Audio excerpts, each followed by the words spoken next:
Back in 2001, the Flood were introduced about halfway through Halo Combat Evolved's campaign, and they were praised as one of the cleverest twists in a shooter at the time. Not only were they a narrative twist, shifting the sci-fi tone to more of a body horror type tone, they also flipped the gameplay on its head by introducing a new enemy faction and its own rules for engagement. The Flood were one of the main driving forces of the story in the original Halo trilogy, and even after it concluded, further media and games expanded on them, and their shadow hangs over the Halo universe. Both in and out of the universe, the Flood have evolved since their introduction, and I think it's worth looking at them over the years and seeing how they've been reinterpreted and handled by the various different authors and artists. If you find yourself enjoying this video, sharing it around, liking, subscribing, ringing the bell is greatly appreciated, seeing as YouTube is giving all of us content creators a hard time. And now let's get on to it.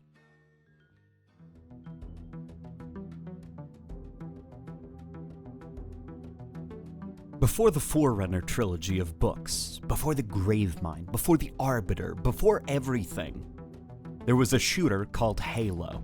The origins of the Flood can be publicly traced back to a concept for a fungal zombie in Bungie's shooter Marathon 2, and then brought into Halo's development back when it was still an RTS game. All sorts of ideas were floated around as to what they might be. Perhaps it's a Covenant bioweapon that would be seated on worlds and act as kind of a biological trip mine for unsuspecting humans. Perhaps this was some kind of natural virus or germ that males at a certain age would expose themselves to enhance their intelligence, but also come with the side effect of making them bloodthirsty. Eventually, the Flood's backstory was settled as a fungal parasite that threatened the galaxy thousands of years ago, causing an ancient Forerunner race of aliens to construct massive halos to cleanse the galaxy of all life and starve the Flood into remission. And only then, once the Flood were completely gone, the galaxy would be reseeded with drones. The Flood life cycle in Combat Evolved began with these parasites that would infect living beings. Recognizable by a deep green glow, these infection forms would burrow into a host's chest and use the host as a weapon to seek out more potential victims, and also release spores into the atmosphere, terraforming the environment to be more suitable to the Flood. Certain beings would become carriers that would gestate fresh parasites and release them on death. When a big enough swarm is produced, the combat forms would begin collecting bodies, both dead and living, and use their biomass to form this creature. During development, it was called a librarian, but the name never caught on, and in the final game, it's only known as Flood Captain according to its game folders. This brain-like growth would absorb the thoughts and memories of beings fed to it, and like a supercomputer of some kind, sift through the data and then broadcast it to all Flood in the vicinity, making them smarter and allowing them to make use of the victim's skills and memories. During the events of Combat Evolved, ancient Flood test subjects were released from holding cells in the belly of the ring, and the Flood then did what the Flood do best. They spread. They infected both UNSC and Covenant forces as they escaped from the underground facility and onto the surface of the ring. As the swarm began to grow, the Flood began to gather bodies at the Covenant Truth and Reconciliation and form themselves one of these Flood captains to begin scanning Covenant and human minds for ways to make repairs to the UNSC Pillar of Autumn so it could be used to take to the stars and restart the original Outbreak that ended the Forerunners thousands of years ago. The Flood outbreak on this ring was seemingly stopped when the Master Chief and Cortana detonated the Pillar of Autumn's engine core and destroyed the ring, with everything on it being obliterated. With their bioluminescent glow, fungal nature, and ability to get back up if not properly killed, the Flood were incredibly well received and stood out as one of the most interesting shifts in tone that elevated Halo's first outing above other contemporary shooters at the time. But fans know this was only the beginning.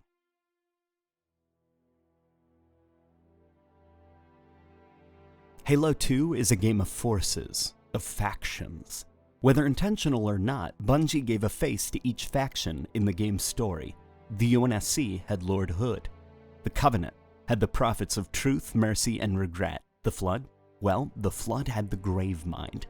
Originally envisioned during a scrapped level as an ever-shifting and moving mass of bodies and tentacles with skulls for teeth that would whisper to the player from the shadows, the Gravemind eventually had to make its introduction to the player via a very ambitious cutscene when the level was scrapped. The Gravemind was retconned into the eventual end result of the Flood Captain from Combat Evolved, the being that would be birthed if too many bodies were fed to the growth. Sure, it's a bit silly, but the presentation was incredibly strong even if it was divisive at the time. You see, before Halo 2, the Flood were a parasitic fungal outbreak. No hive mind mumbo-jumbo. When Halo 2 released, the Gravemind was very much panned by people. AllXbox.com said, "The little Shop of Horrors reject ruined the cool of the Halo franchise. Due to the green color that people mistook as its actual color rather than the glow it gave off a la Combat Evolved, people assumed it was just a strange plant-like brain thing that controlled the Flood, so people unfavorably compared it to Audrey 2, the creature from Little Shop of Horrors. Thankfully, the Gravemind eventually aged like a fine wine, and with expanded universe material as well as fan discussion and interpretation, the Flood consciousness known as the Gravemind would grow to be one of Halo's most defining icons. A parasitic intelligence that's comprised of the thoughts of countless empires and beings, all sucked into the intellectual well of a creature that wants nothing more than to spread, learn, and grow. A timeless chorus of voices that will live as long as the Flood live.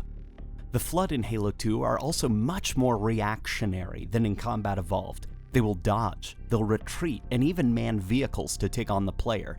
And if dead bodies are present, the infection forms, which used to just bum rush the player, will now happily assume control and resurrect the dead, which means, in their presence, you have to destroy not only the shambling zombies, but make sure the bodies are unusable. What makes matters worse is the glow from Combat Evolved is now absent outside of the Gravemind. This means it's harder to detect Flood forms in dense infection zones where Flood spores hang thick in the air, since they can blend into the darkness and jump out at the player. Sadly, a cut Flood form in Halo 2 was the Juggernaut. The Juggernaut form would be a mobile version of the Flood Captain from Combat Evolved, and would sparingly appear, but when it did, it would boost the intelligence of nearby Flood forms, also acting as their lifeline. You kill the Juggernaut, you kill all nearby Flood. It was scrapped due to balancing issues, as well as concerns that its role wouldn't be well represented, but due to how close it was to completion in the game's files, it became a cult classic Flood form that fans would never forget, until its proper introduction into the series over a decade later in the arcade cabinet Fireteam Raven. Halo 2 also introduced the concept of fungal growths that would stick to walls and floors, which would be further expanded upon in Halo 3. And speaking of Halo 3,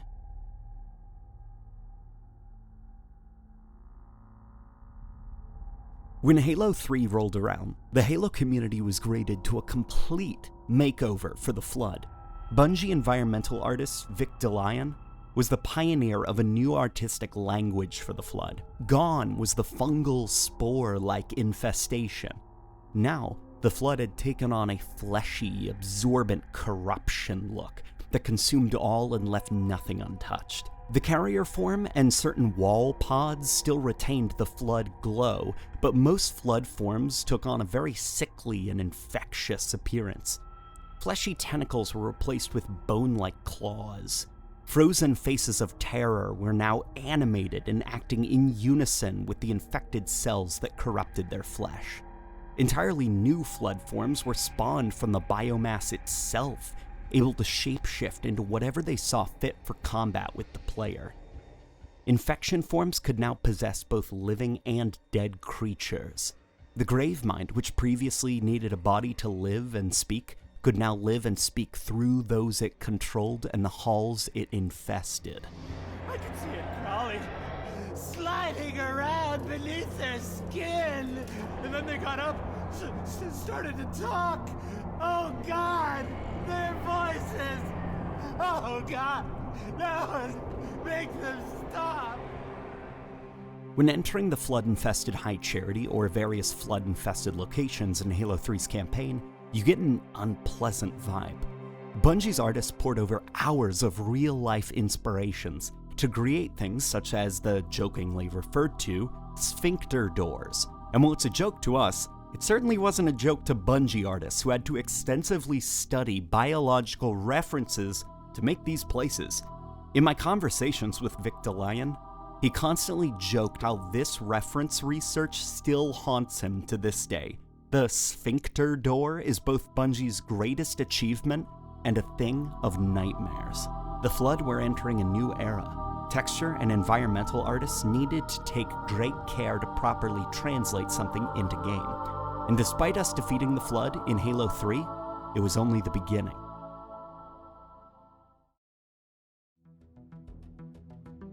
The Flood continued to exist and be expanded upon despite their defeat in Halo 3. Stories such as The Mona Lisa, which was also adapted into a motion comic, show a more intimate and horror-focused side to the Flood, letting the fans experience a Flood outbreak from the boots of your average human being and see the life cycle in gruesome up-close detail. Games such as Halo Wars also demonstrated the Flood's scale from the bird's-eye view of an RTS, complete with flying Flood forms and Flood organisms the size of buildings.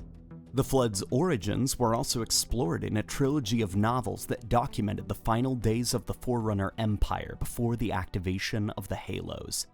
The Milky Way galaxy was seeded with life by an impossibly ancient and Lovecraftian race of beings that existed without form and beyond what we understand. These primordial, eldritch entities wanted humanity to guard over all life, and the Forerunners pushed their would-be gods into near extinction in a fit of jealousy. The dark secret that the Forerunners carried to their grave, the supposed saviors of the galaxy, is that due to their hubris and their jealousy, they were responsible for the ancient precursors releasing the Flood on the galaxy, and the Flood will never stop until all life is consumed. The books show the Flood outbreak at the peak of its power. Reality itself was bending to the will of the Gravemind. Entire planets were becoming massive Flood organisms. Space and time was beginning to serve the will of an impossibly intelligent Gravemind that could not be understood. The rings were the Forerunners' final hope. They went down with the Flood, but made sure to allow for the reseeding of planets so that we may learn from their sins and not follow in their fate. Games such as Halo 4 and Halo 2 Anniversary show an interesting side of the Flood that's rarely explored. A UNSC Spartan compromised by the Flood. Halo 2 Anniversary Flood Spartans feature red energy swords and the helmet being completely broken apart with the skull split open to make room for the infection form controlling the host's body. Halo 4 shows an interesting side in that the infection form is seemingly absent, which means that these Spartans must have breathed in Flood spores and had their nervous system compromised from the inside. They feature a claw as a melee weapon and constantly discharge Flood spores from their corrupted bodies. In the remastered campaigns for Halo Combat Evolved and Halo 2, the Flood were brought more in line with the Halo 3 design philosophy of the Flood, sporting more wet and fleshy and corrupted designs with no glowing to speak of. It wasn't until Halo Wars 2 when the Flood would finally make a proper narrative return. A splinter group of the Covenant known as the Banished landed on the Ark and attempted to break into the remains of the Flood Hive, High Charity. They didn't believe that the Flood existed until accidentally releasing the dormant Flood hibernating within High Charity's remains. These Floods sport bioluminescent glowing, most likely due to their imprisonment within the dark High Charity for so many years. The Flood in Halo Wars 2 glow based on their rank of importance as a unit. Interestingly, the Juggernaut makes a spiritual return here in the form of the Flood Abomination form. Flood Abominations can strengthen Flood units within their radius, and they direct the Flood's attempts to construct a new Gravemind. Thankfully, this outbreak was stopped before a Gravemind could be formed, but it was dangerously close to completion. The Flood's most recent outing is in the arcade cabinet experience Fireteam Raven that can be found at Dave & Buster's, currently in the United States. Fireteam Raven takes place during the events of Combat Evolved and shows conflicts on the Halo ring that you, the player, may not have seen. It also features the Flood Juggernaut's first ever proper outing in a game. There he is, in all his gross tentacly glory. For those who appreciate the smaller scale Flood stuff, I would recommend looking towards Halo Spartan Assault, a little twin-stick shooter that has a co-op mode which features you fighting the Flood in a series of missions. And as for stories, Tales from Slipspace features a little story where the Spirit of Fire, which had all of its crew dormant, is temporarily woken up due to a Flood outbreak on the ship. Zombies are not an unfamiliar thing in the realm of sci-fi, but Halo's spin on the popular trope is what separates the Flood from the rest and makes them so unique. The Flood can never truly be stopped. The galaxy is simply too big to track down every single Flood cell and destroy it, which means we will see them crop up from time to time, and we'll possibly see them again in the future.